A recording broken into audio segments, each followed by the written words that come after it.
এই চোদনাটা কোথায় গেল রে? ওকে কি তোরা আবার টাইম বলে দিসনি নাকি? আমি তো লেওরা ওকে কালকে বারবার বলে দিয়েছিলাম আজকে 10টার মধ্যে আসতে। এখন ওই চুদির ভাই যদি না আসে তো আমি কি মাল ছিটবো?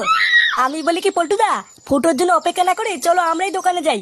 হ্যাঁ আমারও তাই মনে হয়, চল আমরা বরং তাই যাই।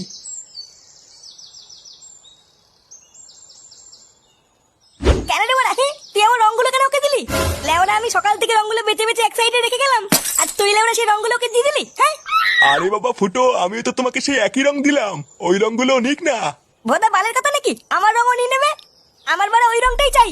নে রে, এ তো মহাজালা, এবার আমি কি করি? লেওরা তুই আমাকে চিনিস না, আজকে যদি আমি আমার এই রংটা না পাই তোর দোকানে গুষ্টি গুদ মেরে দেবো। দেখ চোরের বাচ্চাটা আবার এখানে কখন এলো রে? তাই তো দেখছি গো পল্টুদা, এসে আবার দোকানদারের সাথে ঝগড়াও শুরু করে দিয়েছে। চল তো গিয়ে দেখি কি হলো।